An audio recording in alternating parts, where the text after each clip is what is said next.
Good morning, everyone. Today we'll be discussing our sixth experiment, that is to determine the flakiness and elongation indices of stone aggregates. First of all, let me start with the introduction. We'll start with the flakiness index first.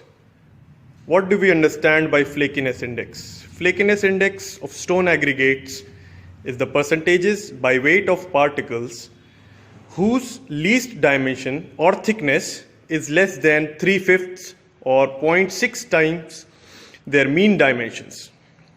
And this test is not applicable for stone aggregates of sizes less than 6.3 mm.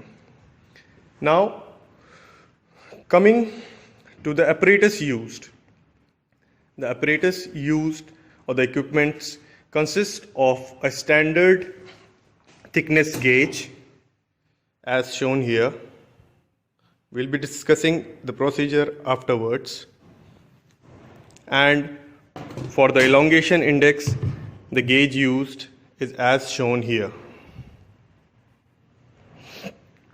We'll be also using IS sieves of sizes 6.3 mm, 50 mm, 40 mm, 31.5 mm, followed by 25 mm, 20 mm, 16 mm, 12.5 mm, 10 mm, and the last one will be your 6.3 mm sieve size.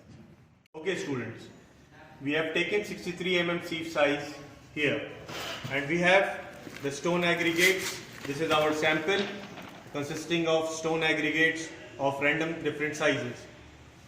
Okay, now we'll take stone sizes randomly. We'll pick up a stone and pass it through sieve size of 63 mm.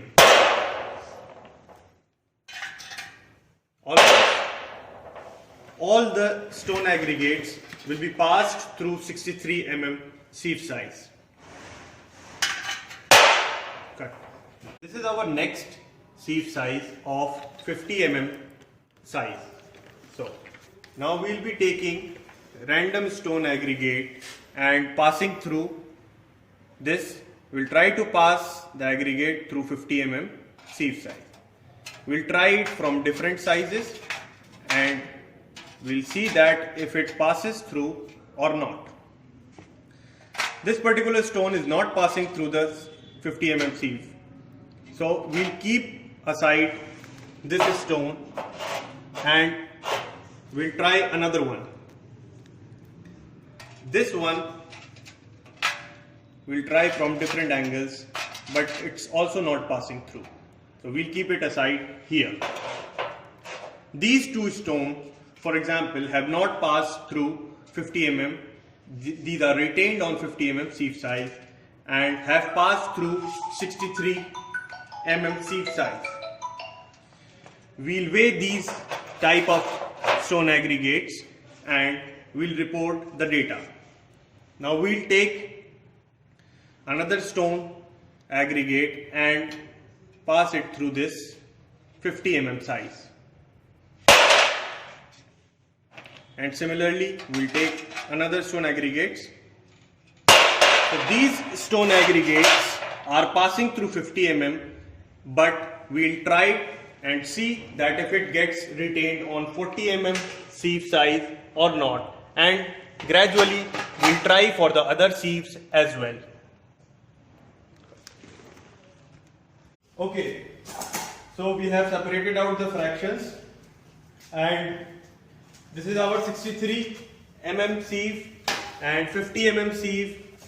This is 40 mm sieve and the last one is 31.5 mm sieve. So this fraction is the one which has passed through 63 mm sieve and has been retained on 50 mm sieve size. So this fraction will be weighed to the nearest decimal and reported in your observation table. Now this fraction is the major fraction. This was the one which was passed through 50 mm sieve size and retained on 40 mm sieve size. This will be again weighed to the nearest decimals and reported in the observation table. And the last fraction is the one which was passed through 40 mm sieve size and retained on 31.5 mm sieve size. So these are all the fractions which we have obtained on through our sample. Okay.